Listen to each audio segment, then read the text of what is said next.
welcome to our podcast, Within the Mist, a hidden place where we tell stories and analyze the likes of cryptids, ghosts, and other mysteries for our, and hopefully your amusement. I am your host, Gary, with my own doll of a wife and co-host, GoldieAnn. Hello, GoldieAnn. Hello. Well, I'm feeling better now that we've published our first podcast. How do you feel it went? I think it went great. I think people are enjoying it. Yeah, I'm kind of surprised at the number of downloads we're getting. In fact, we even have one download came from France, which took me by surprise. Yeah, I think it's a fluke. Well, we will continue to see. We might have quite a popularity coming on in France very soon. Yeah. Well, we've been busy since we first published our podcast last week. We're now on multiple podcast providers to include Apple Podcasts, Spotify, and a number of them I wasn't even aware of, such as Podcast Addict, Podchaser, Deezer, and Listen Notes. So, please subscribe so that you don't miss out on any of the amazing and strange stories we explore here in the Mist. Nah, this one's going to be good. This is going to be one of my favorites. We don't claim to be experts. We're just basically storytellers who've collected information on some of our favorite mysteries to tell to you, our listeners. Shh, you gave away a secret. But if you came to be entertained, then turn down the lights and let us tell you about some of the most fascinating stories with our own opinions on what they mean. We all know the truth that dolls are inanimate objects, that they don't have the ability to move, to talk, or cause things to happen, but we've all experienced it. That eerie feeling that something or someone was watching us. That an inanimate object had, in actuality, become alive. In Key West, many have not only experienced that feeling, but have also witnessed it. This week, we're going to take a look at the most famous haunted doll in the world, Robert the Doll. Ah, my favorite. Now, did you ever have a special doll when you were a child? Actually, I did. It was the Mrs. Beasley doll. But the thing about that doll is it wasn't actually mine. Wait. You had a Mrs. Beasley doll. And it was my favorite. And it was your favorite. Yes. But it wasn't even your doll. No. I stole it from my sister, and she got tired of taking it away from me, so she gave it to me. Oh, so you did the little sister thing and just kept taking the doll for yourself. Yes, I was very spoiled by my older sister. You were very spoiled. I still am. Okay. Well, did you have a special bond between yourself and the doll? I really don't remember. I was very, very little. Well, what did the two of you do? Do you had little tea parties or you just... Probably. I think I just dragged her around everywhere. Well, that's the kind of thing. My daughters both had, they were special stuffed animals. Right. In fact, both of them still have them, even as adults today. My daughter, one daughter has a Miss Kitty, which was a stuffed orange and white tabby cat. And then there was Niecy, a rabbit that my younger daughter had. The story of why it was called Niecy was it was a Build-A-Bear, but it was a rabbit. At the very end, you go to the point where you name it. And she was saying that it was a nice bunny, but at that age, it came out as Niecy Bunny. So that became the rabbit's name. Aww. And yeah, they both still have the rabbits to this day. So children form a pretty strong bond to animals. They do. Now, today, the Mist takes us to the southernmost point of the United States, to a town known for its sunshine, key lime pie, and party life. But there is also a common question the locals are frequently asked. Is Key West haunted? The small town has stories, and some believe, and some are skeptical, and some just flat out deny the existence of ghosts. But there's no denying that the island has been home to very many strange happenings. It began with the first sightings by the Spanish settlers who reported that the island was covered with bones, which were the remains of earlier native inhabitants who used the island as a communal graveyard. The original Spanish name for the island was in fact Coyo Hueso, which translates to Isle of Bones. Awesome. Or very creepy. Yeah. Well, when we were in Key West, we went into that pirate shop. Saw a lot of their pirate booty. Correct. They pulled up from the bottom of the ocean. Now, we spent our anniversary in 2019 at Key West. And what did you enjoy about Key West? Oh, wow. Everything. I love scuba diving. I love the water. I love Robert the doll. Did we get there yet? We're getting there right now. Let's take a walk within the mist so I can tell you the story of Robert the doll. We can begin at the turn of the century when the giving of a gift to a young and lonely boy. Enter Robert the doll. Robert Eugene Otto had received a one-of-a-kind handmade doll to become his most cherished playmate and friend. Now there are two versions of how Gene was gifted the doll. The more fanciful and dramatic version is that many believe that the origin of Robert's evil lies in the one who originally gave the doll to Gene, the servant who worked for Gene's parents. I didn't actually know that one. The young son was particularly fond of a Bahamian maid who was employed to look after him. Much of his time was spent with the young woman, but this caused a great deal of misgiving with Gene's mother, who may have become developing jealousy for the attention the maid was receiving from her son, rather than to her. The woman was fired in 1906, some say for practicing voodoo, which Mrs. Otto caught them in the act one evening. Many of the staff were ordered off the island in her anger at what she considered ungodlike behavior. Before she was banished from her home on the island, the young woman crafted a 3-foot-tall, button-eyed straw doll for Robert. Robert adored it immediately, and his mother was powerless to prohibit him from accepting the doll. Now, supposedly the woman had cast a spell onto the doll with some of the boy's hair to link him to the doll with voodoo and black magic. Whether this was meant to create a closer bond between the doll and the boy, or to punish the family for the injustice brought against her is unknown. I know they had really a strong bond, though. This is very true. The less supernatural and more likely version is based on the historians who traced Robert's origins to the Steiff Company. This is the same famous toy company that developed the very first teddy bear named after President Theodore Teddy Roosevelt. Okay, I'm very confused here. This is a real thing. It's a real doll. It's a real family. Why do they not know the real history behind the doll? How many receipts do you have of every toy that you ever had? Oh, okay, never mind. That makes sense. It's just, I think somebody out there would know. Well, that would be helpful, but not nearly as much fun as the story.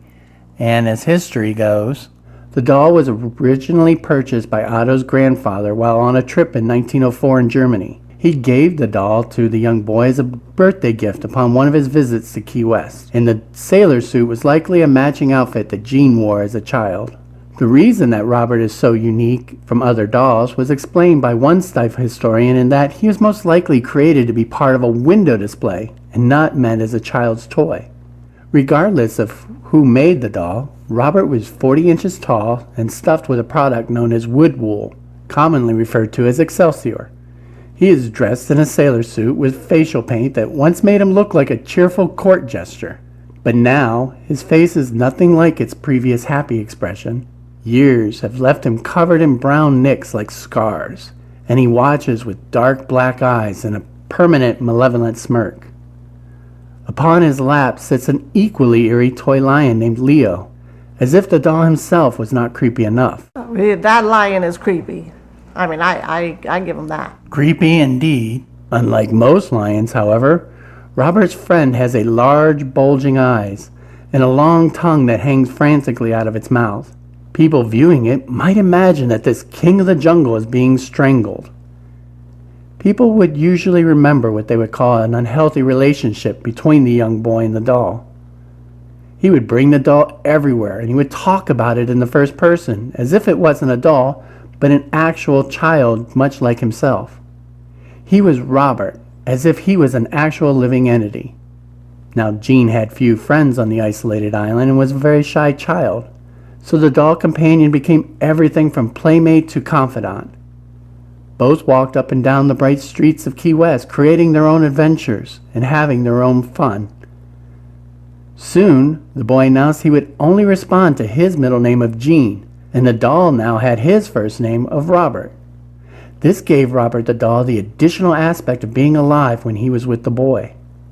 It was not long before the first hint that there was something very wrong with this relationship began to occur. Jean would blame Robert for anything and everything that occurred in which Jean might be punished for. If a glass broke, it was Robert's fault.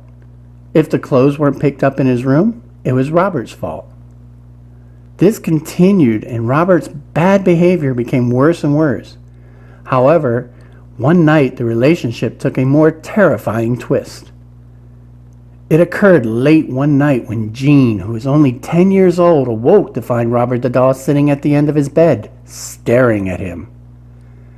A few moments later, Jean's mother was awakened by his screams for help and the sounds of furniture being overturned in her son's bedroom. Jean was begging his mother to rescue him from behind a locked bedroom door.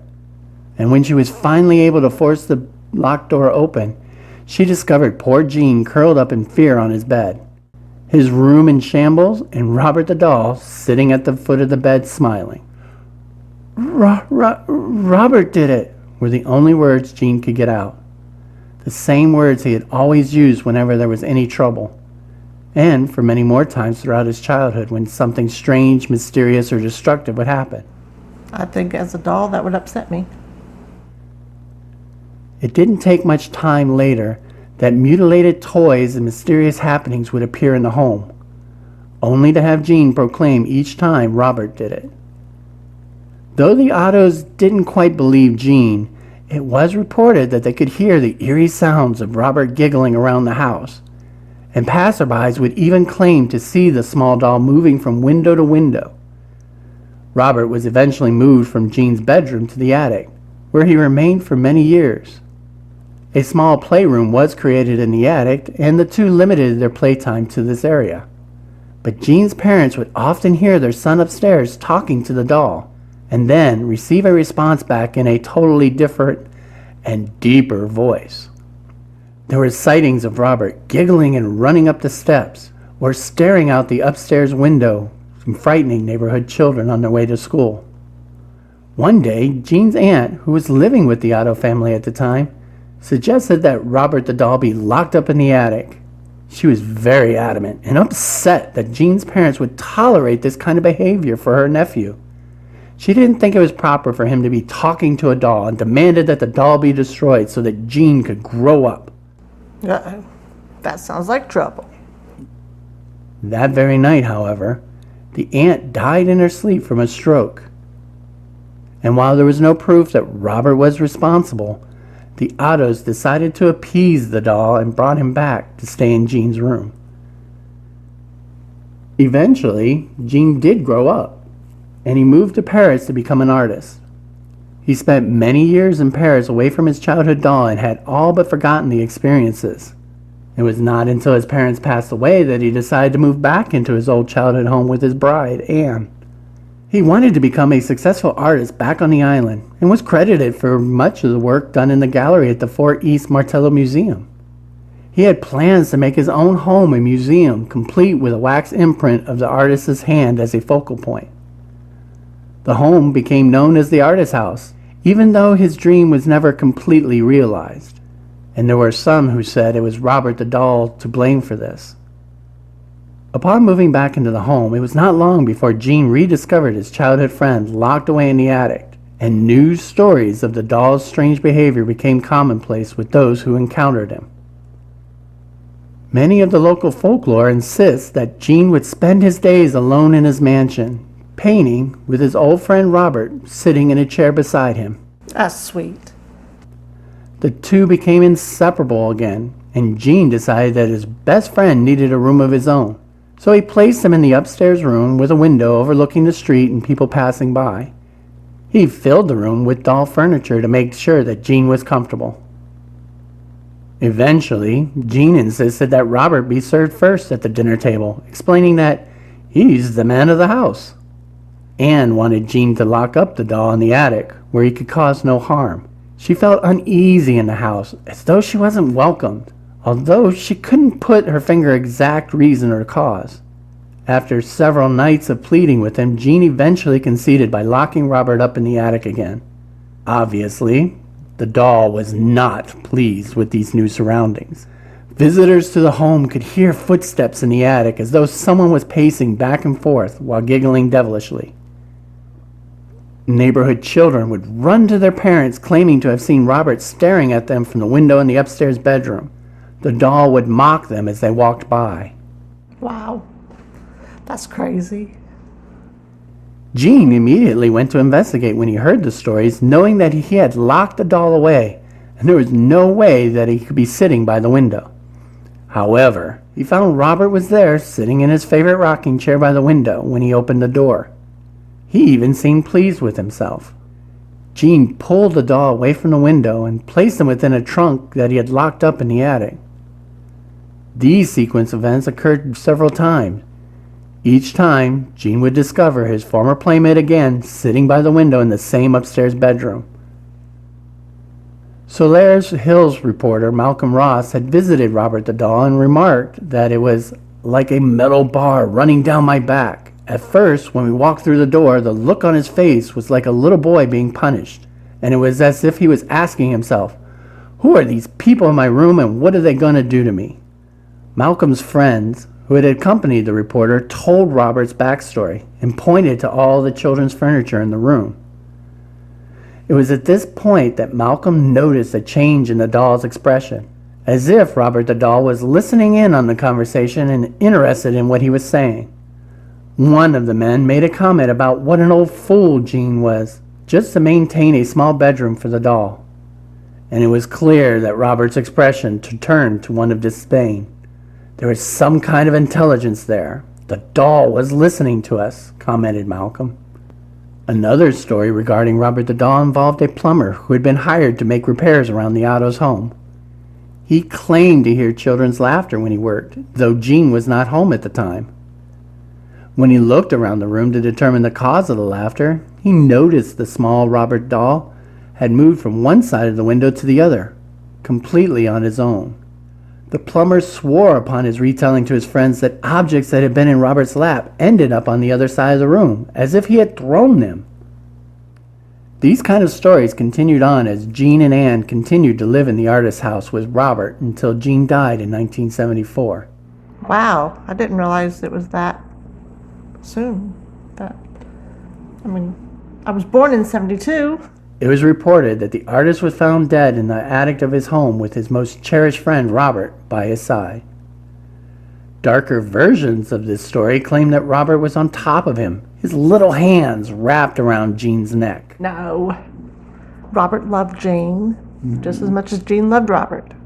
After Gene's death, Anne noticed the house becoming more ominous, to the point that she knew she could no longer remain there with Robert. She leased the house and moved back to France, leaving Robert behind. In fact, the lease stipulated that Robert be the sole occupant of the attic. Anne died 2 years later, some alleging that Gene's wife died from insanity after locking Robert in the attic. After their deaths, the Eaton Street home containing the doll was sold to Myrtle Reuter, who owned it for 20 years. Their 10-year-old daughter was delighted to find Robert the doll in the attic. But, according to legends, her delight ended soon when she claimed that Robert was alive and that the doll wanted to hurt her. She awoke often in the middle of the night screaming in fear and told her parents that Robert had moved about in the room.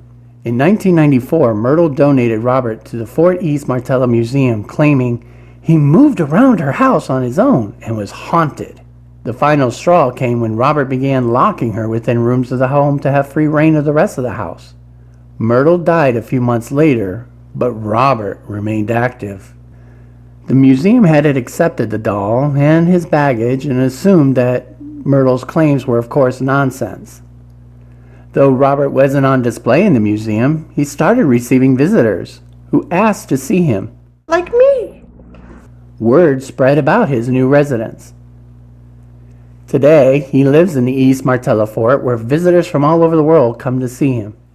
You and I even took a trip to this museum, and you got to meet Robert the doll in person. I did. What did you think of him on your first appearance? He was bigger than I thought he was going to be. Correct. He's not. When I think of a doll, I think of a doll that you can hold, not that's half your size. I mean, he's pretty big. Well, if the story of him being manufactured by the Steiff company, he wasn't initially meant to be a doll. He was supposed to be the display in a window for kids' clothing. Aha. Robert the doll sits inside a glass case, but it doesn't seem to stop him from inflicting fear and discomfort to the museum staff and visitors. Staff members report that Robert's facial expressions change. They can hear demonic giggling and have even seen Robert put his hand up to the glass. On multiple occasions, he has even escaped his glass display case in the middle of the night to travel within the halls of the museum, his footprints left in the dust on the floor. Now, if you go to visit Robert, the tour guide gives some strict rules to follow. 1. You must greet and introduce yourself to Robert. 2. If you want to take a photo of him, you must ask first. And 3. You can't leave the museum without saying goodbye.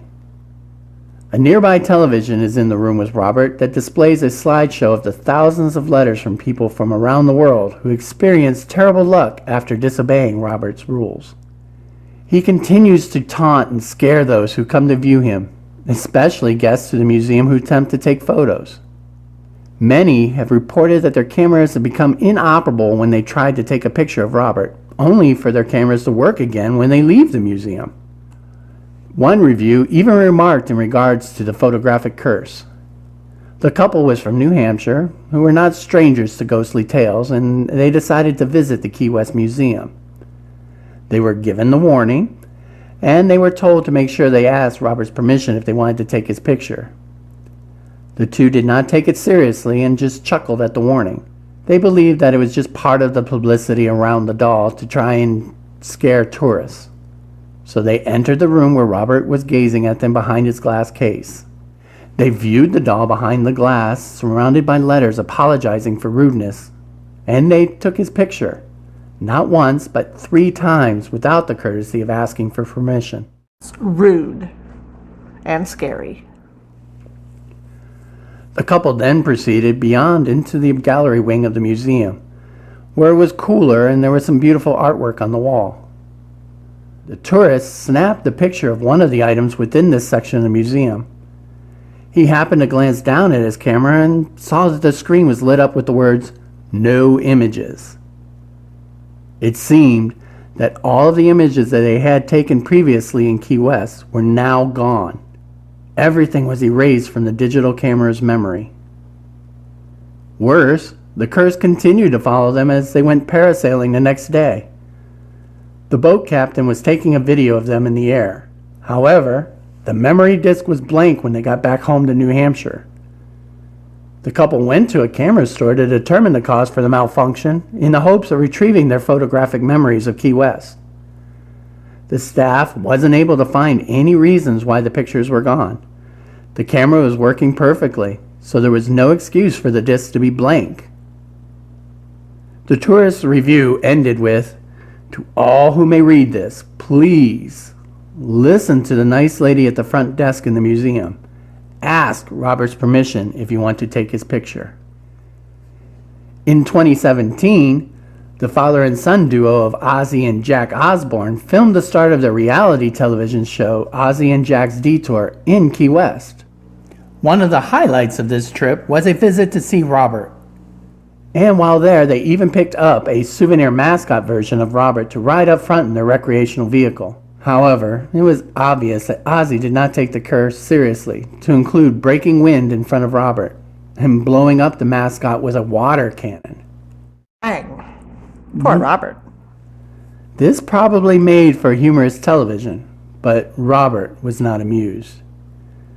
Ozzy now blames his year of misfortune on the curse from the doll.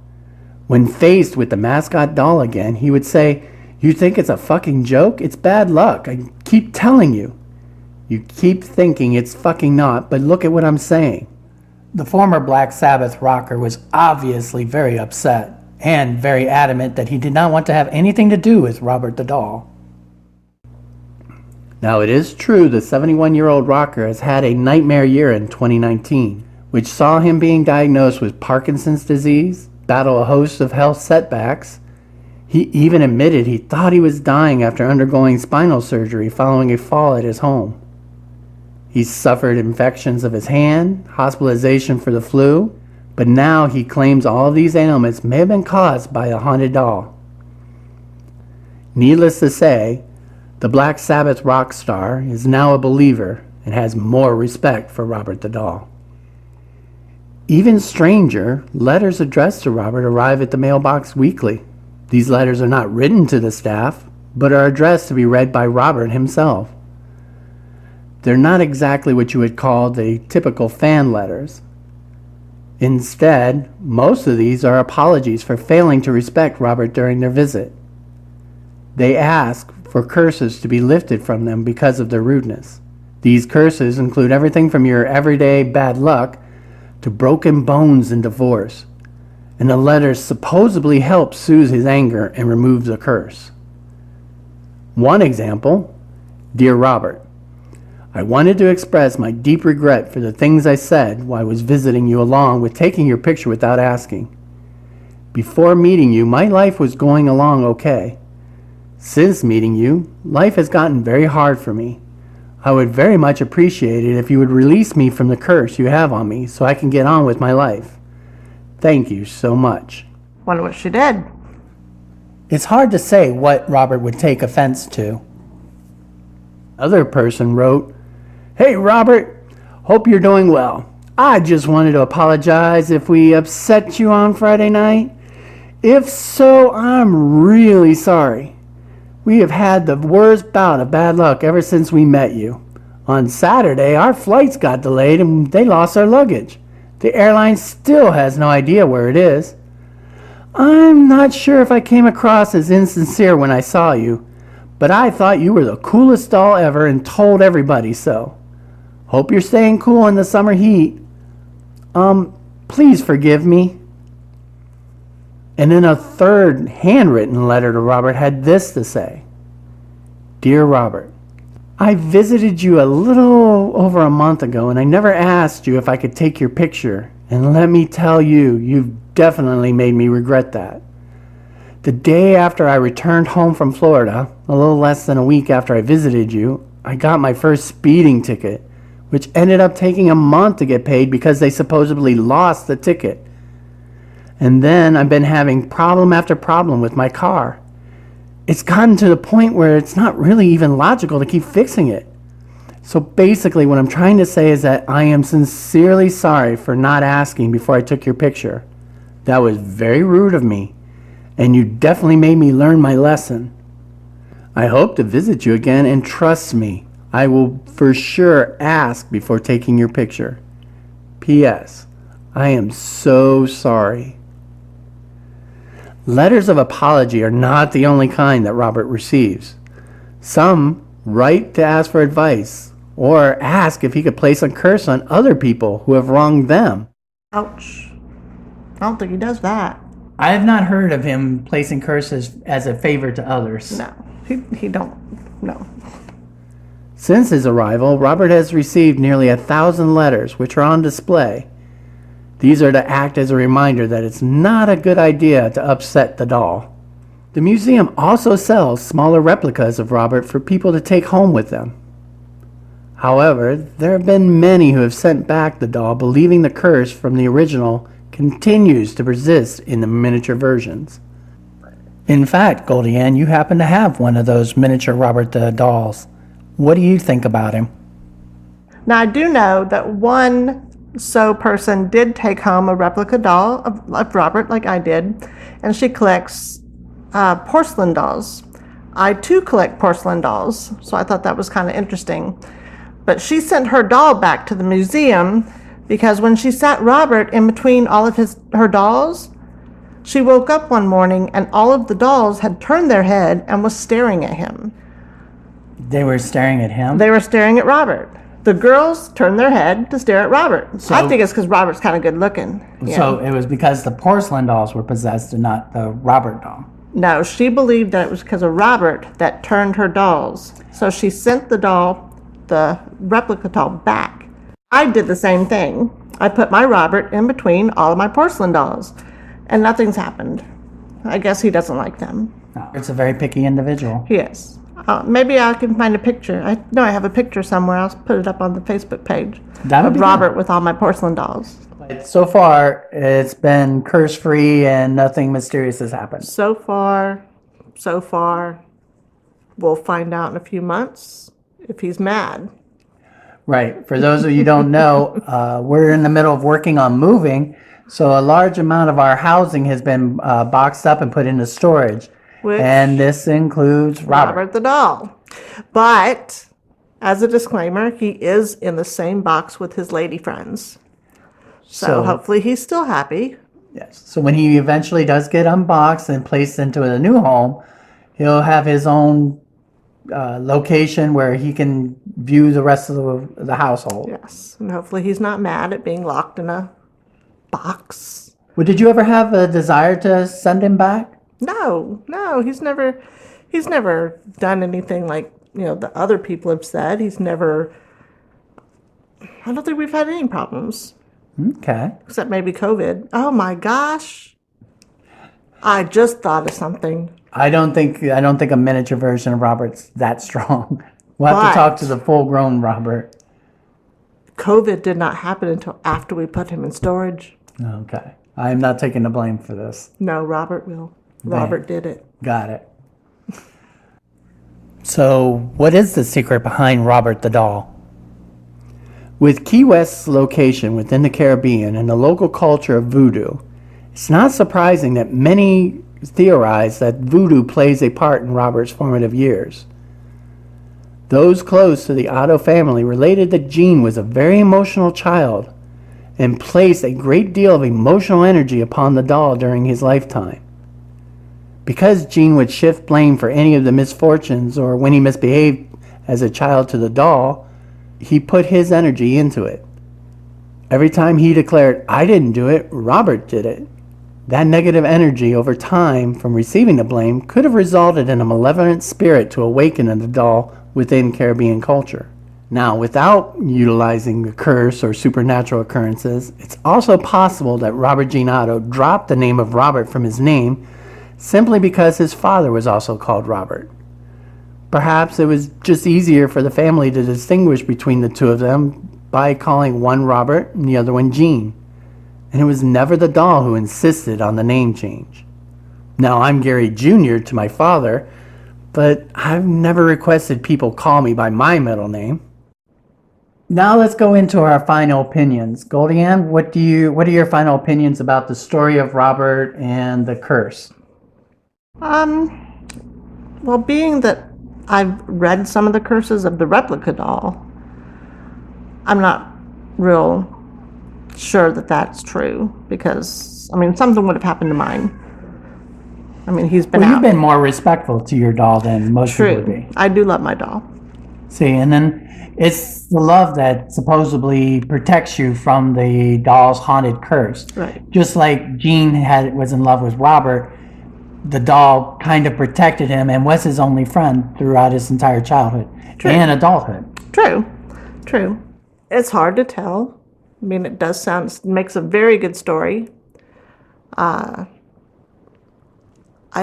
honestly don't think something like that is real, but I also don't believe it. It's hard to say. I believe in ghosts. I've never seen any ghosts. I've never had any interactions with a ghost, but just... Well, Robert doesn't actually qualify as a ghost. Yeah. He's more of a possession, or a demon or voodoo curse placed on an object. So doesn't quite fall into a ghost category. True. Well, being from Louisiana, voodoo. I do believe in voodoo. Okay. So. Well, in my opinion, Robert is a doll that his owner, Robert Eugene, had a great deal of creativity. He grew up to become an artist, so he placed a lot of imagination with this doll and the things that the doll could do. Yes. A lot of times people get sucked into that world, and so maybe a lot of their beliefs were tied into the creativity that Robert Eugene said about the doll, and then they took it from there, and it just kind of snowballs. Even after Gene's death, The stories and the legends of Robert the Doll continue on, expanded beyond his own little museum. It has been rumored that he was part of the inspiration behind Chucky of Child's Play horror films. Both have a voodoo aspect to the doll being granted life and harm towards their boys.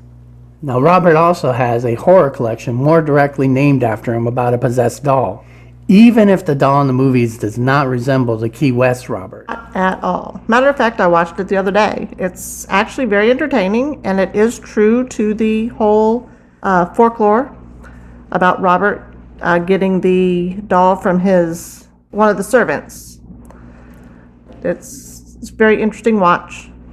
Well, to date, 4 sequels have followed. The Curse of Robert the Doll, The Toy Maker, The Revenge of Robert the Doll, and Robert Reborn. I need to watch those. Robert also has his own website, Facebook page, and Twitter account, so he's very busy on social media. In conclusions, possessed dolls have been a staple to horror stories for as long as children have been playing with them. People get the creeps by the lifeless eyes and how much they resemble people. Whether I believe in the curse of Robert the Doll or not, I don't mind politely asking Robert for permission to take his photo, just to be on the safe side. Because that's what we did. We asked for his permission when we were there. True. And nothing bad has ever happened to us. Well, with that, I think it's time to put Robert the Doll back in his glass case and close this episode. Special thanks to bensound.com for the introduction music, and we hope you enjoyed our stories about Robert the Doll. Please come again for another episode. And spread the word to your friends who would enjoy listening to our tales about cryptids, ghosts, and other things that go bump in the night. Letting people know about us is the greatest way you can show your appreciation for what we do. Until then, we hope you make your way out of the mist safely, and perhaps a little more curious. Bye!